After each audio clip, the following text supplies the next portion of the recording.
پاکستان میں صحافیوں کے خلاف کارروائیاں جاری ہیں۔ ایک تازہ ترین واقعے میں ٹی وی اینکر عمران ریاض خان کو اٹک پولیس نے اسلام آباد ٹول پلازہ کے قریب سے اس وقت گرفتار کر لیا جب وہ لاہور سے اسلام آباد جا رہے تھے۔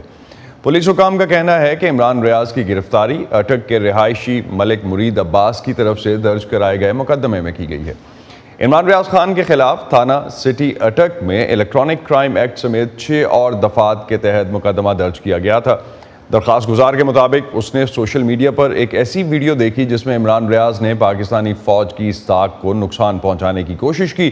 اس سے پہلے پاکستان کے قومی کمیشن برائے انسانی حقوق نے معروف صحافی اور کالم نگار ایاز امیر پر مبینہ حملے کے بعد کہا تھا کہ اس سے پتہ چلتا ہے کہ پاکستان میں صحافیوں پر زمین تنگ ہو رہی ہے۔ پاکستان کے علاوہ بھارت میں بھی صحافیوں کے لیے مسائل میں اضافہ ہو رہا ہے۔ 3 دن پہلے حکام نے بھارت کے زیر انتظام کشمیر سے تعلق رکھنے والی پولیٹزر انعام یافتہ صحافی ثنا مٹو کو اپنی تصاویر کی ایک نمائش میں شرکت کے لیے پیرس جانے سے روک دیا تھا، جبکہ اسی تقریب کے لیے دوسرے 6 ایوارڈ یافتہ بھارتی صحافیوں کو جانے کی اجازت دے دی گئی تھی۔ وائس آف امریکہ کے صحافی زبیر ڈار کو بھی حال ہی میں پولیس کی بدسلوکی کا سامنا کرنا پڑا۔ بھارت میں میڈیا سے تعلق رکھنے والے افراد کو آئے روز جن چیلنجز کا سامنا رہتا ہے اس پر عالمی صحافتی تنظیمیں تشویش کا اظہار کرتی آئی ہیں۔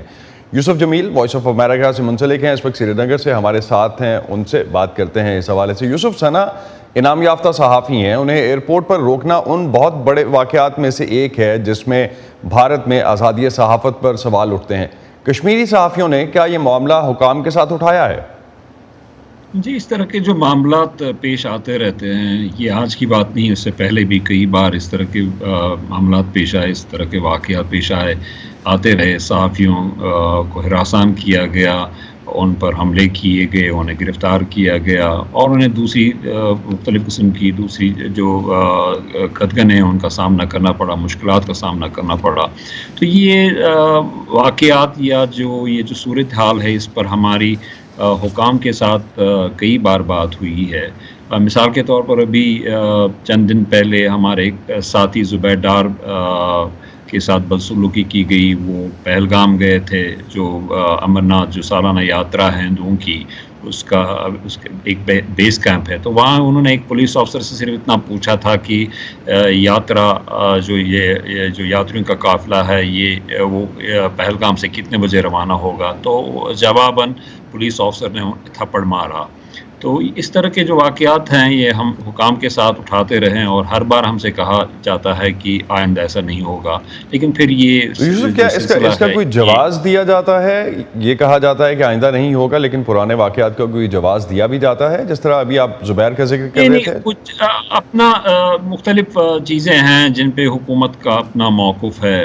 مثال کے طور پر میں جو مجموعی صورتحال اس کے بارے میں ہم نے کئی بار حکام سے کہا کہ صحافیوں کو کم سے کم جو ان کا اپنا کام ہے اسے آزادانہ طور پر اور بلا رکاوٹ کی کرنے دیا جائے۔ تو اس میں وہ ذکر کرتے رہتے ہیں کہ یہاں فیک نیوز کا رجحان ہے اور جو ہر ایک کو مطلب اس طرح کی جو ایک طرح سے جو ریسٹرکشنز ہیں ان کا جواز یہ پیش کیا جاتا ہے کہ ہم نہیں چاہتے کہ فیک نیوز سلسلہ جو ہے جاری رہے، اور اس کی وجہ سے جو سیکیورٹی کے معاملات ہیں ان پہ مشکلات پیش آئیں، لا اینڈ آرڈر سچویشنز پیدا ہوں، عوام کی جان و مال کو خطرہ اس کے لیے خطرہ پیش ہو، اور یا پھر جو پبلک پراپرٹی ہے اس کے لیے اسے نقصان پہنچنے کا خطرہ پیدا ہو۔ تو اس طرح کی سارے جواز پیش کیے جاتے ہیں، لیکن ہم یہ کہتے ہیں کہ جب آپ جس طرح کہہ رہے تھے ابھی، آپ نے کہا کہ صحافی تنظیمیں جو ہیں وہ آزاد صحافت کے لیے آواز بلند کرتی ہیں، کشمیری صحافی بھی یہ معاملات اٹھاتے رہتے ہیں، تو کیا کشمیر کے علاوہ باقی انڈیا میں بھی یہی صورتحال ہے؟